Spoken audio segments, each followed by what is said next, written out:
Ok, labas vakaras, kaip jaučiatės? Gerai, labai smagu.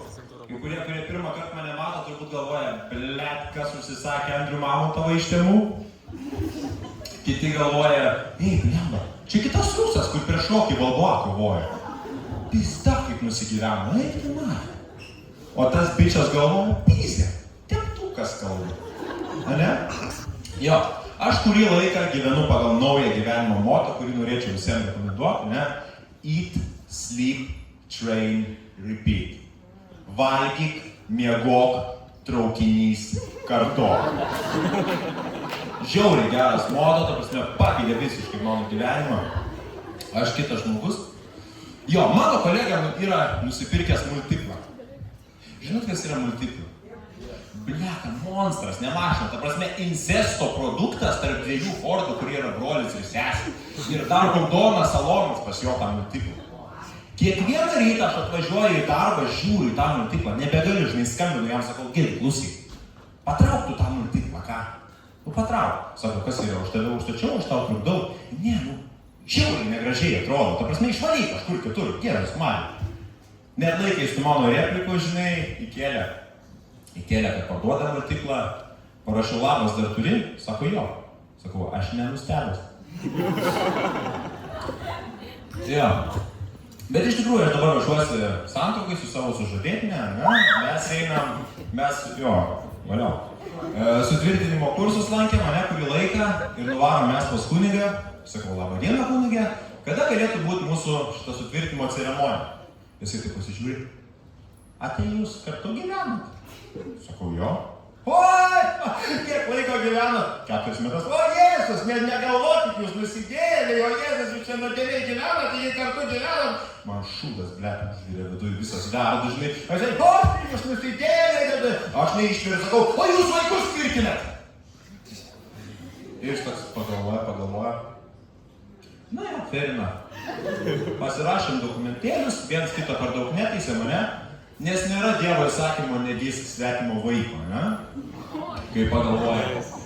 Bet, jo, aš ruošiuosi santuokai ir grįžtu vieną vakarą žiauriai prigėręs, žiauriai pripiešęs ir man išgė žiauriai pikta. Kur tu buvai, žinai, su ko tu buvai, kiek tu išgėrei, kiek tu pinigų pragėrei, žinai? Aš pasimečiau, žinai, sakau, aš nekaltas. Sako, jo, o tai kas kaltas, ne? Kas kaltas? Aš pasimetęs galvoju, blet, ką atsakytų alkašas šitoje vietoje? Ką atsakytų etatinis pijokas, visiškas latras, ką atsakytų, žinai? Kas kaltas? Ir aš, Landsbergis? Ir jie, aišku, kaip 50% Lietuvos rinkėjų šitas atmazas puikiai suėjo, ne? Nes kai kažką prisišyki visą laiką gali apkaltinti Landsbergį. Bet problema yra tame, kad mes bernai dažnai jaučiamės kaip Landsbergis santykiuose, ne, su jumis merginos, už tai, kad mes visą laiką dėl visko kalti esame. Dėl visko visą laiką.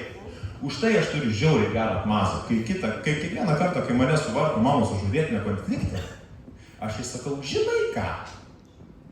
Gal aš ir kvailas?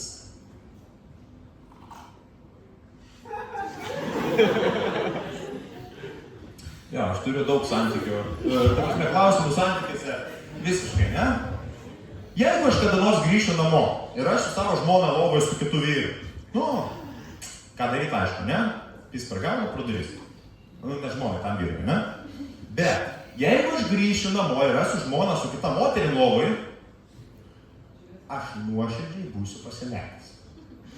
Jas 5 minutės, va būtent, gal prisijungti, gal žiūrėti, gal kažką sakyti, gal supykti, gal nieko nesakyti, gal nusimaut kelias, pradėti masturbuotis. Niekas nežino atsakymų šitą klausimą, ne? Kaip pasielgti šitą vietą. Nėra universalios tiesos.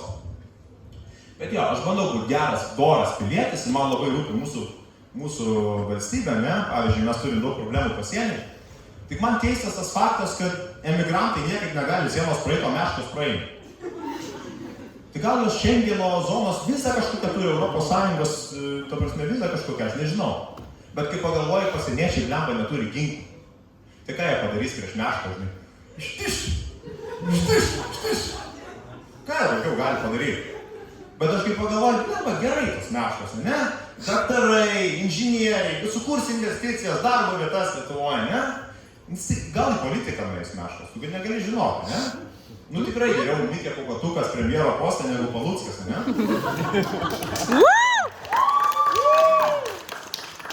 Taip, man labai rūpi mūsų valstybė ir, ta prasme, yra karo grėsmė, yra įsiveržimo grėsmė ir Lietuva išeina iš Otavos konvencijos, gamins minas, aš galvoju, gal ir okei, bet mes galim pasienį išmėtyti Lego kaladėlis tiesiog. Ir visi, kas turi nors vieną vaiką, arba yra gyvenime susidūręs su nors vienu vaiku, žino, apie ką aš kalbu. Tu, blet, užminsi 3 ryto ant Lego kaladėlis, tu kariaut nebenorėsi.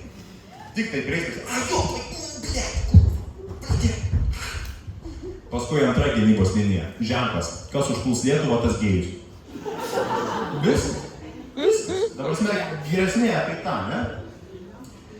Pliako, bet aš iš tikrųjų būnu kartais piktas. Ir žmonės šiaip būna pikti, ne? Komentuoja, pavyzdžiui, net heitas ateina net po balta lietuvio video.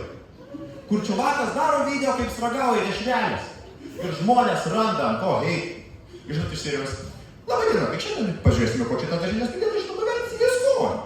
Ir komentatorius, kurva, tu pasišildyk tas dešrelės Afriką. Pasišildyk. Po mokslos ribos video, ne? Ei, žiūrėk, padarė naują sarkofagą virš Černobylio zonos. Pasižiūrėk, jis yra, kiekvienų sluoksnių yra itin tvirtas.